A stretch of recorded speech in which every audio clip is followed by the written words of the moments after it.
And so to bring that back to like the great resignation, the big quits, right? What we're seeing right now in the labor market, I think COVID just amplified what was already there. And if you think about it, managers really have no training in actually how to design work to be good for the people who are ultimately like the customer of that, right, of that job, meaning the employees. So the basic argument is when we improve work, we should not only look at the processes, but we also should look at the jobs. We should design them intentionally to allow people to bring out, the best in them. So my mission is to bring that concept to bear in how people design work, so that those who do the work are more motivated and engaged.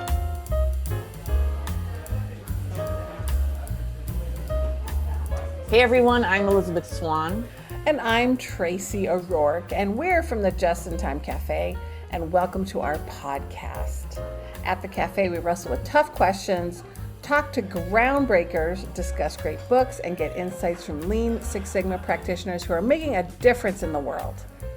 We let you in on helpful apps, we bring you the news, and we challenge the status quo so you can build your problem-solving muscles. So Elizabeth, what's on the cafe menu? Today's highlight is our interview with business consultant Thomas Bertals. He's the host of the Work Matters podcast with the tagline, "Work is broken, let's fix it." And we're going to discuss a concept that he's been using to do just that. Next up, we'll review a bare bones, no frills Post-it app that lets you brainstorm across the ocean. And for Q&A, we asked our community how they help people navigate what we call the messy middle. Lots of awesome tips for you guys today. You picked a great day to come to the cafe, right, Tracy? Well, isn't every day a great day to come to the cafe? I think you are right. Up next is hot apps. Yes, Tracy, today's app is called Idea Boards, and it has one of the most intriguing homepages I've ever experienced. It's a colorful pastiche of Post-it notes, and you simply click on them to figure out how to navigate the app. What do you think of it? Well, first I want to know why it was the most intriguing homepage. That is impressive. So tell me why you think that it's the most intriguing. It was so simple, and it was just not like anything you see, right? You see slick, you see features here, and this was just like Post-it notes at different angles, like you have on a in real life when they're on a board. People don't put them up all neatly and equal distance apart. Everything. These things were just like all over the place, but they were so simple. It was like, you want FAQs right here, and then there's, you want to take it for a spin right here. It was so immediate. I just like that. Yeah, immediate, simple. I feel like sometimes, we look at apps all the time, Elizabeth, and sometimes we're like, what do these people do? Right? And we didn't have to worry about that with this particular website. So yes, it's Idea Boards. Guess what it does? It's a digital team collaboration tool. It's really focused on using Post-its to do team activities virtually, really. You don't have to do it virtually, but I think a lot of people can do it virtually. You can brainstorm, you can gather inputs, you can reflect, you can have reflection and retrospect. It's especially useful for teams that are distributed geographically. So you've got teams and people in different kinds of areas, and you have a place where people can go to share their ideas. It's very similar to other whiteboard type applications like Jamboard with Google, or Mural or Miro. Of course, like I said, the benefit being that they're handy for teams to collect inputs over a few days even. And, I really like that idea. As a matter of fact, that's one of the things I like about virtual brainstorming is these tools kind of let you sit overnight. And if you come up with an idea, you can just add it to the idea board at 2:00 if you want, and then review it. So, to your point, Elizabeth, you talk about theta waves in one of our webinars and how important it is to have time for theta waves. And so to me, I'd say, having people do something like this in a whiteboard and then having them, think about it and then maybe make some ads on the next day. It's like you're inserting time for thetaways, which I think is great. And you can't always do that in a live whiteboard or like a live brainstorming session. So what did you discover? No, that's great. I'm glad you brought it up because I thought about it and then I forgot about it. but it really does let you have that time. It's built in that this board is out there, so you can sleep on it, go back to it, take your time, and do it to take advantage of the way your brain works. So like I said, it's not like any app I've seen. It's free, no pricing plan, no need to log in. If you do, they're not going to send you any emails. And if you want to share an idea board that you've constructed, you simply copy the URL and paste it into an email or a text and share it with somebody else to use. So totally bare bones. I was intrigued by one of their templates. It was called Starfish Retrospective. I'm like, what's a Starfish Retrospective? So it's something that you and I use, right? There's 3 columns. Keep doing, right? The stuff we want to keep doing, or you want people to keep doing. Start doing, right? Things that people are not doing now, you want them to start. And then stop doing things that people are doing and they shouldn't. So you hit the plus sign, a little post-it appears in the column. Once you're done with a board, or at any point in the board, you could export it into a PDF or Excel.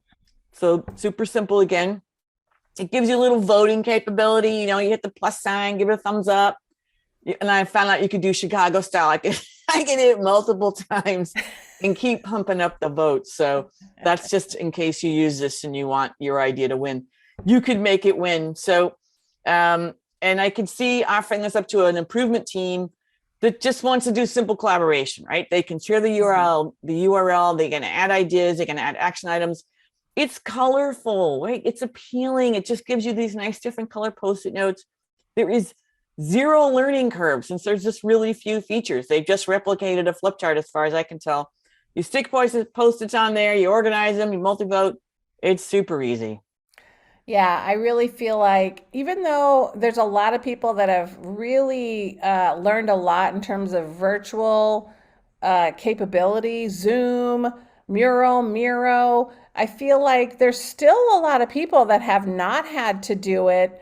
And this would be a really great idea board to start them with because it's just so easy, like you said. Yeah, it's like starter board. I like that. Mm-hmm. I'm Elisabeth Swan, and you're listening to the Just in Time Cafe podcast. In a short while, you'll get to hear our interview with Thomas Bertals. Next up, it's an issue we pose to our community. How do you support people as they navigate the messy middle? And I know you deal with this too, Tracy, but the first round of identifying problem statements usually results in my having to push back, right? I have to say things like, what problem would automation solve? I'm so used to saying that. And as you can see, it's confusion for them. Like I say that and they're like, what? Like, and they'll say, well, the problem is the process is manual. And I'm like, okay, but what problem does that cause? You know? So are things taking too long? Are people making mistakes? You know, we work a lot in healthcare and most nursing processes are manual, and that's a good thing. So trying to get them to differentiate, you know, sort of assuming manual's bad and what exactly is bad about it. And mainly I can see that they come in full of excitement, right? They're ready. They did their homework. They came up with a good project in their minds. And then my questions kind of knock them back, you know, and I can see it's easy for us to forget how foggy things seem to learners, right? And we try to open their eyes to a new process. When we do it, we kind of take their clarity away and we kind of push them into the haze. And that's what you and I call the messy middle. And a good quote for this, I think, is learning is uncomfortable. And it's hard to remember that. It's not comfortable, right? And I try to prepare them for this. So they'll have moments of clarity, and then the fog's going to set in, and then the clouds are going to break, right? It's a process. So how do you support people as they navigate this messiness? Yeah, I think there's so much opportunity here, but I will say that, you know, I think a lot of people say, well, that's why we send people to training. We send people to training and then they have to go apply it.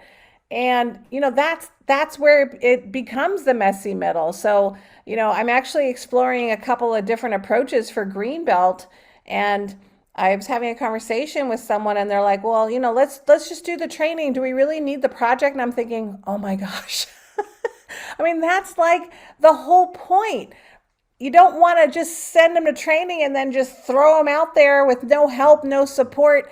And so I'd say that's pretty much what the messy middle is. That's what we do every day as Greenbelt coaches is we don't want you to just go through a series of training modules. We want you to try it, apply it, and have a coach, me, you, right there with you, so that when you stumble through the problem statements, you stumble through the goal statements, you jump to solution instead of, exploring root causes, you've got somebody there to help you and guide you. And boy, is that learning so much less painful when you've got some help. And I've seen a lot of pain where I've come in and it was a little too late because they were set on this other path without having a coach, and it was painful. And they don't have that support. It's so much harder to learn when you don't have somebody to help you as a guide. And I can't even say enough about it. And so learning is hard, and some people love to learn, but even people that love to learn, sometimes learning is hard. Certain things to learn are hard. So the messy middle is everywhere. Yeah. So here's one of the responses. We asked our community, you posted this on LinkedIn, which is great. And we got a couple of really good responses. So one was from Lean Six Sigma consultant Terry Callahan. He says that when he's in the messy middle, data, whether in the form of information or analysis, can be that objective guide. He tries to set the stage so that they follow the data to see where it takes them. He's right. Data is a huge part of this. And here's another great idea from leadership impact coach Sunitha Narayan. And she's addressing how we offer help, right? And she says asking, how can I help, is not complete because sometimes people are still figuring out what help looks like. So she tries asking, what do you see me doing to help? And she says that unlocks the visual thinking part of the brain. Mm-hmm. And I really like Sunitha's advice, since I know there is sometimes silence when we offer, how can we help? Right? They're in a fog. They don't know. So she's pointing out that we can access different parts of our brains when we're asked to visualize something. It causes a shift. Isn't that cool? That is cool. And I think it could really help people to think about how they can leverage people. I'm actually kind of in that spot right now. I'm trying to do a parent thing, it's a little reunion party, and I'm getting a ton of parents coming to me going, how can I help? How can I help? How can I help? And I'm thinking, I should probably think about the visualization part. I help you. I see you helping me man tables for the cupcakes. I see you rolling pigs in a blanket to put on the hors d'oeuvres. Let me visualize this. Do you know how to make pigs in a blanket? Okay, so here's another take from Jennifer Ayers, Executive Director at NWHPEC. She brought up this, why she truly values and believes in the improvement and coaching kata model. You strive towards your next milestone, your target condition, through incremental experiments that are focused on gaining understanding or eliminating obstacles that are directly in your path. And all of a sudden, there isn't a lot of mess and we aren't overwhelmed. And this provides a beam of light through the fog that we can walk towards. And since this happens under the guidance of an experienced coach, you build confidence along the way as you walk through the fog together, like the valley of the shadows of death or something. Just kidding. That's a little severe, Tracy. It's a little severe. So Jennifer is going to be running an interactive session on how to deal with emotional waste at the cafe later this month. We'll provide the link, so don't miss that. Yeah, Jennifer is awesome. And I'd agree with her on those being advantages of the kata model, which I have used. You don't stay in the fog for long. And that's kind of key for momentum, all right, that you don't get taken down. And another contributor, here's a bit of wisdom from Sabrina Malter. She's a business coach and leadership consultant.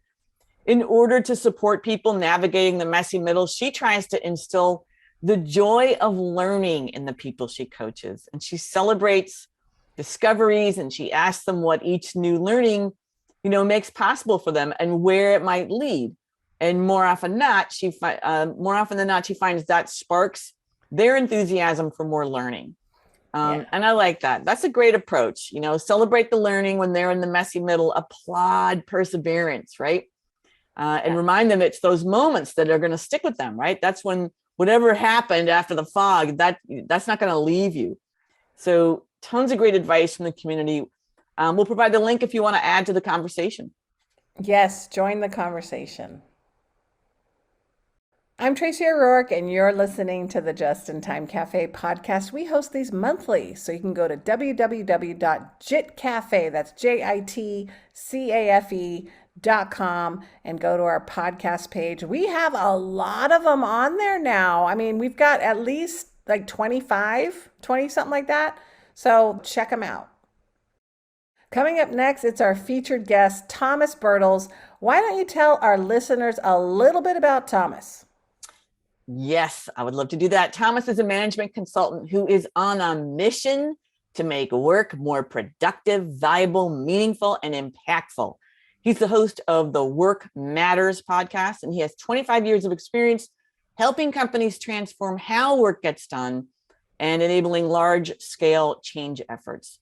He helps people with change management, strategic planning, team building, and everything under that umbrella. I have known Thomas personally for all 25 of those years. So I am excited to bring him to the cafe.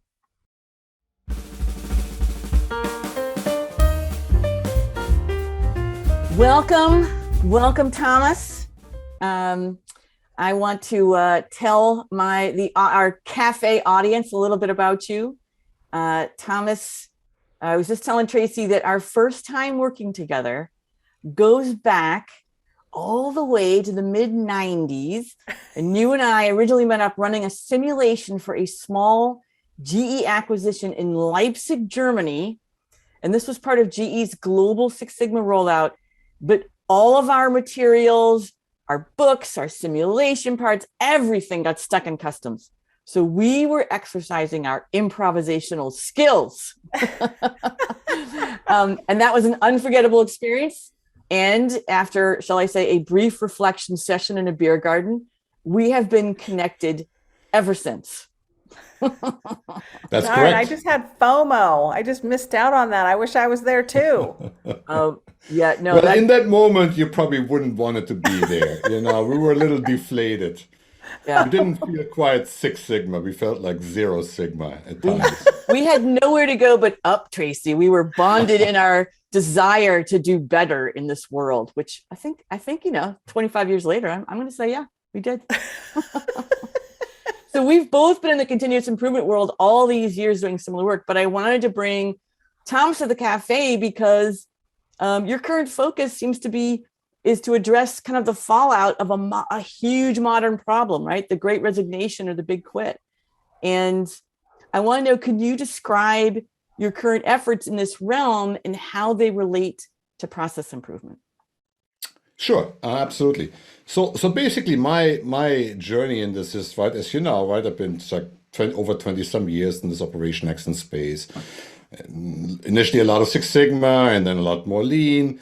And in 2004, I was introduced by a colleague of mine, John Husey, to the concept of motivational work design. And it really connected with me, right? And now it's like some 18 years later, right? I decided to really make that front and center of my work. And the basic idea behind motivational work design is very simple.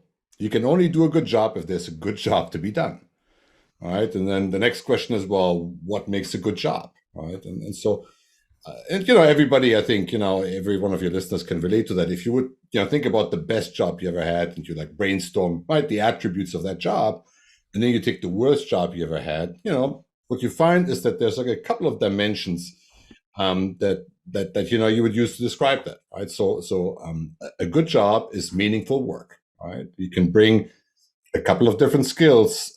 You can play at top of your game. You have accountability for a work product from start to finish, and the work itself is meaningful. On top of that, you have autonomy how you do the work. You decide when and how it gets done, and you know how you're doing, right? Just by doing the work, you can tell whether you're doing a good job or not. And If a job is well designed to bring out those attributes, people are intrinsically motivated, right? That's work they want to do. So think about people that frequently score high on those dimensions: nurses, teacher, fireman, right? Again, it's like all these jobs, match those dimensions. A teacher, right? You own the classroom. What you do is very important for, those children in your charge. You know how you're doing, right? You can see the progress, right? And the work obviously is meaningful. So that's also like the dimensions of what makes a good job. And now, if you take that into the work context, then you kind of realize that nobody ever thinks about designing work to be intrinsically motivating for the people who need to do the jobs, right? And even, you and me and everybody who's been in the process improvement space, right? When we go to fix work, we tend to look at to take the non-value added work out and standardize everything. But we never really look at the experience of the people who live in those process swim lanes. If you think about it, managers really have no training in actually how to design work to be good for the people who are ultimately the customer of that, right, of that job, meaning the employees, right? And so to bring that back to the great resignation, the big quit, right, what we're seeing right now in the labor market, I think COVID just amplified what was already there. So, people before were disengaged, right? The Gallup surveys have been around for a long time. So, a third of the workforce is engaged, and that's the high point, right? 1/6 is actively disengaged, and the rest is somewhere in the middle, right? And so if you think about, you're basically running, it's kind of like you're driving a car in the second gear, right? You could go more, but you just don't have that part of the organization engaged. So the basic argument is, when we improve work, we should not only look at the processes, but we also should look at the jobs. We should design them intentionally to allow people to bring out, the best in them. And there's actually the connection to the operational excellence, like Lean Six Sigma workers. And if you think about, if you fix it, works from that perspective, right? So you put tasks that have been separated back together, right? You give people feedback, i.e. metrics, right? How they're doing. So there's really a strong connection between the lean concepts and the motivational work design concept. So my mission is to, bring that concept to bear in how people design work, so that those who do the work, are more motivated and engaged. So, Thomas, how does culture play a role in motivational work design? Because I agree, all of the things you said, I absolutely agree with. I didn't hear the part about the environment. So, can you expand a little bit more about that? Yeah, I mean, obviously, culture is huge, right? In every organization, it's the approach is somewhat culture agnostic to a certain degree. So, what I mean by that is, if you got a management team that's is in the theory X world, right? People are lazy and stupid, and we got to beat them to show up at work. Then motivational work design is not for you, right? It just doesn't make sense, right? You really don't care, right? If you're on the other side, think that, by and large, right, people show up at work to have an impact, right, to put a dent in the universe, and your job as a manager is to create the conditions to do that. It's like a servant leadership mindset. Then I think motivational work design, I think, is very appropriate.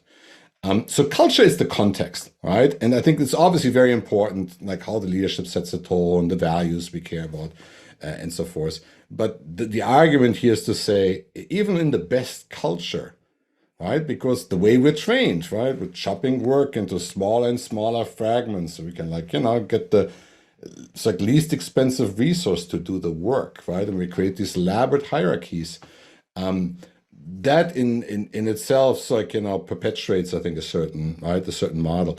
And so the cultural piece is, I think, important. But at the end of the day, even if you have just like an okay culture, the least you could do is actually create a job that's worth doing in itself, right? Even if your company culture is not the greatest. So I see it's as a parallel dimension, right? And I think you got to think about job design as an item in itself, and obviously exists in the larger organizational culture context. Yeah, I mean, I think it's probably true for process improvement, right? You have to have a culture that supports it, right? And obviously then there's some shift, hopefully, based on what you do, either in improvement efforts or in your case, the motivational work design. So can you give a sense, and you can use an example if you want, of what you did with a particular client, or just your process in general? Like, what's your overarching approach? Yeah, so the overarching approach is it's pretty straightforward, right? So one is right, you check whether it's right for the client, right? So do they have very fragmented workflows? Is the managerial mindset supportive of an approach like this? Because as we get to the implementation, it relies on the people on the ground actually designing the work. The people do the work, right? It's not the consultant coming and saying, and here's how it should be done, right? It's the folks who do the work. So people got to be comfortable with that, right? So those are sort of, the initial validation piece. And then we typically run a diagnostic. So there's a survey tool that's been around for 50 some years. It comes out of some survey work by Hackman and Oldham, like out of 1976. And they actually, developed this tool that measures how do people experience their job. And it gives them actually a score, right? Between, 1 and 343, right? 343, right? You show up for work even if you don't get paid, right? Right? If you're below 100, you got to throw extra money at people just to get out of bed, right? So what it does is basically that you run that survey and it gives you a diagnostic as to where work is poorly designed, right? Where people experience the work is not very meaningful. And that gives you a little bit like a role. And it also tells you what specific aspect about the work is not well designed, right? Is it the responsibility for the entire work product? Is it knowing how you're doing? Is it the autonomy that you have? So that survey kind of gives you the baseline information that tells you where in the organization things are really broken. And then typically, you pick, right, a process, an organizational grouping, right? Let's say a department, or you can run it through the entire organization, and you work through, right? What's the mission critical element? Let's look at the, how people are connected to that element, and then you implement. You basically put the individual. You take out the non-value added pieces of the work, right? So you remove all the stuff that doesn't tie to the mission. You put the job back together. That oftentimes involves creating a team, right? So you have 3, 4, 5 people that's like own this start to finish. You connect them directly to the customer of that work in the ideal case, right? So you want 0 degrees of separation from the customer. You create some feedback mechanisms, whether it's the customer or it's the work product itself. The supervisor is like the third best option, right?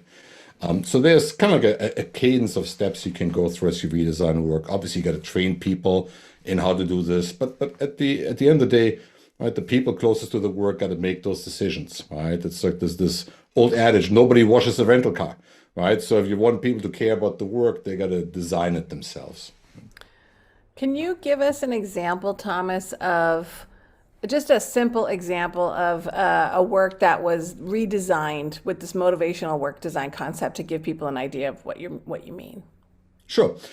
So a couple of years ago, we did a project with a specialty pharmacy business, right? So if you're on one of these specialty medications that need to be infused, right, or you have certain conditions where basically, right, it's called a specialty product. So right, you can't go to your regular pharmacy, right? There's 4 or 5 of these. You got to call in and you got to get your prescription filled, and it oftentimes involves something that's infused. So there's some nursing services need to be arranged and so forth, right? So it's the way the process works is, the doctor writes a script, the patient calls in the script, and then the old process was that, as a person who picked up the phone, who kind of like logged the case, and then you had to verify the benefits, so you'd hand that over to a different department, and somebody had to go in the warehouse and pull together this stuff, and then the pharmacist would have to call the patient and explain it to them. So there were like 4 or 5 people involved, right?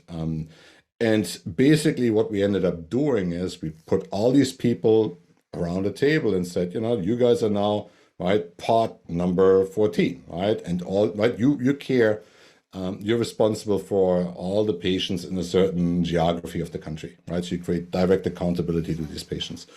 And then, it's like people sit side by side. And so you have like a lean process design, right? If you think about it, it's very simplistic, right?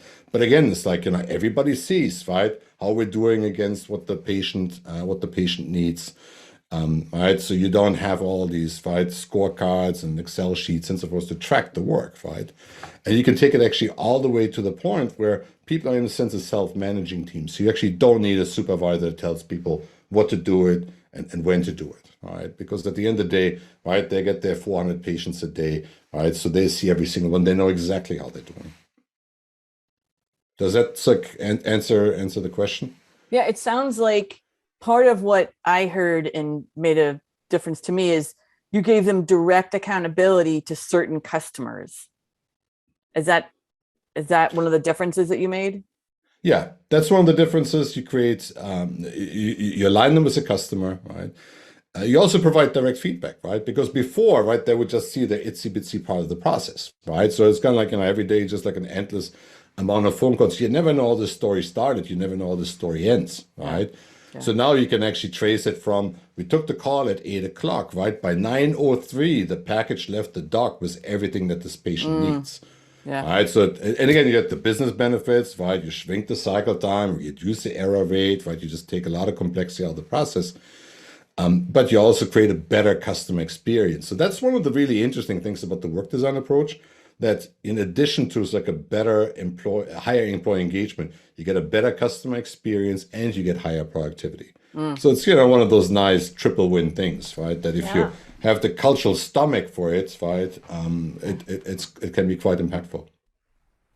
So is there ever a case where you've dealt with, or just in general, how do you focus on tasks that are just a slog or draining? They just got to get done. How do you deal with those? Well, two dimensions. I mean, one is the work just might be distasteful, right, in itself, right? And in that case, quite frankly, let's say you're a debt collector, right? And you call people up and you say, I got to squeeze the last penny out of them, right?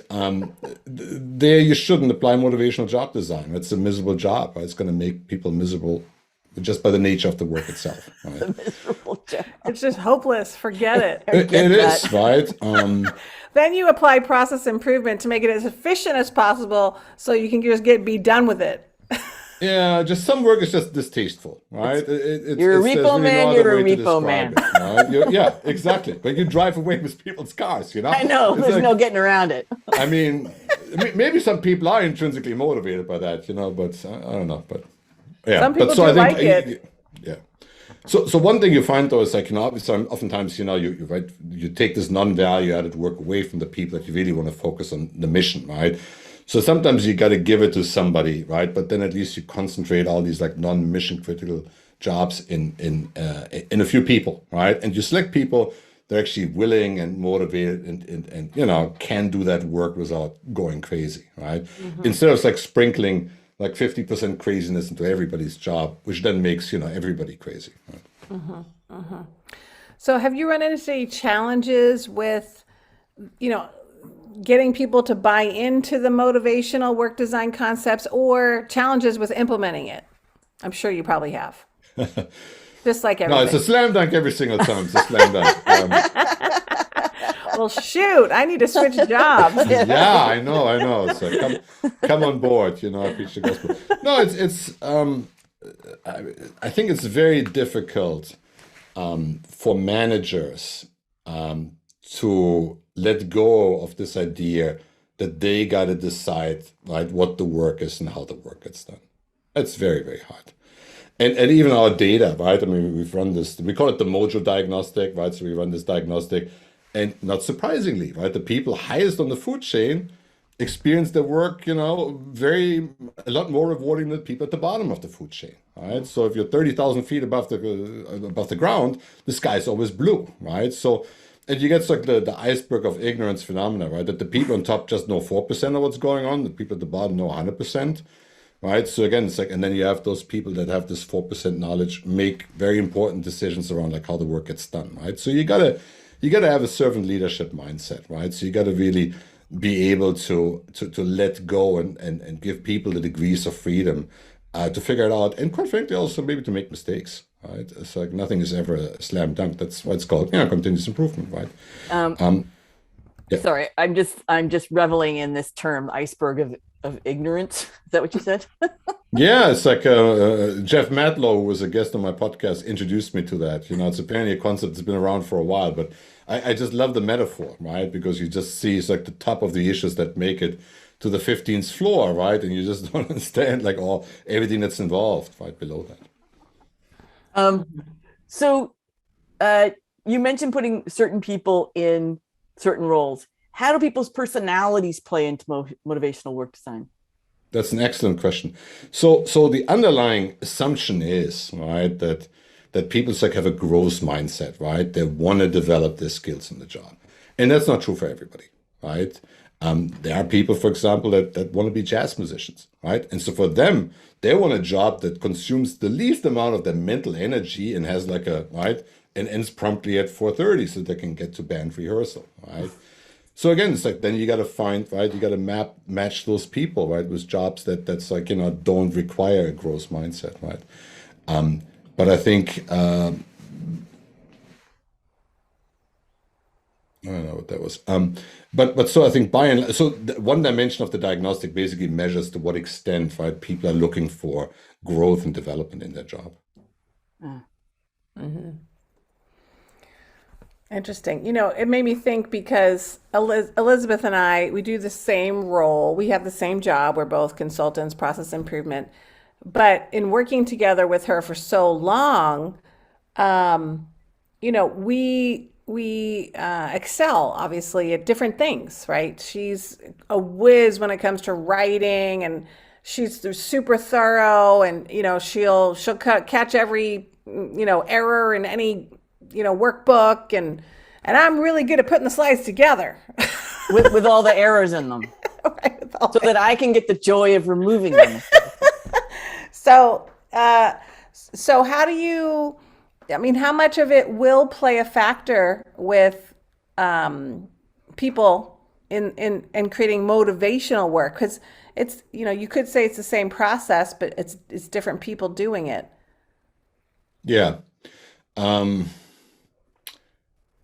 Well, maybe I'm not going to answer your question directly, right? But so one is, obviously you got to look at the nature of the work, right? So consulting work tends to be more project-based work, right? So you have a lot of variety, right? You don't do the same thing over and over again, I presume, right? Although on the training side, you probably do, right? If you do training. But it's like where the motivational work design really comes into place in these organizations, insurance companies, right? Where we really chop jobs to like the smallest common denominator, right? And especially it's like on the transactional side. If you go, for example, into manufacturing today, right? Thanks to lean, thanks to just in time, we actually started to undo like this Taylor rhythm, right? We have teams that's like like own their value stream, right? They got their daily huddles, they solve their own problems, right? They got some degree of autonomy, how and when they run the machines, right? Or how things are being maintained. So on the operational side, we've done this. We haven't taken that back into the office, right? And if you think about knowledge work, even the technology aspect of that is really depressing, right? If you think about how work gets done, it's like an endless stream of emails and Slack messages and text messages and ping pong, right? And so there's this like people are bombarded, right? And even from a neuroscience perspective, right, that just creates changeover, right? Mental changeover and context switching, right? So again, I think the idea is, it's like if you do something often enough, right? So it's a repetitive process, then it probably makes sense to design it intentionally, right? And think about, right? Does it make sense for Elisabeth to do the entire thing, or is there like a natural break point, right? And would that still give Elisabeth like a sense of completion, right? Or right, would it be then you both would have to sit together so you actually see the end of the story, right? So I think you can apply work design to your own context, right? And it's really more about being deliberate and making deliberate choices around like how the work gets divvied up and decided, right, and managed. But you probably do it intuitively, right? Because you probably have a sense for, right, let's say your podcast production, right? So we might figure out the work and we have a starting point, right? We find a guest, we have an end point, we post the episode, right? So you have that end-to-end responsibility for the work product. But a lot of people don't have that.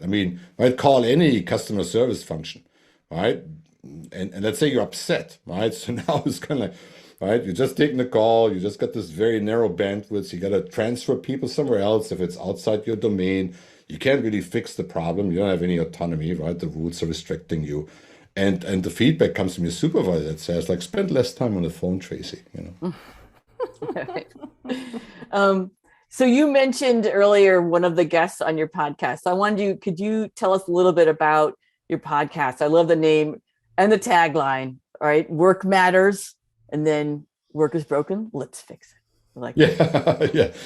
So the whole point of the podcast is an excuse to have a conversation with really interesting people about what we can do to make work more productive.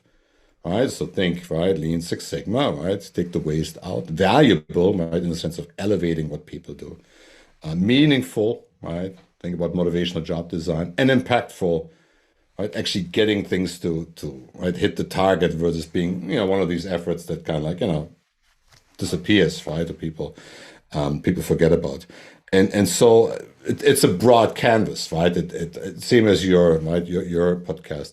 It just provides a great excuse to bring people on board. And so you talk to, we had academics, we had a bunch of consultants, we had practitioners, So people actually have to, make this happen, both as executives or as, people inside an organization, and it's been a great excuse to, reconnect with old friends and make new ones. Well, that's why we do it too. It is the great relationship builder. I love it. I'm with you.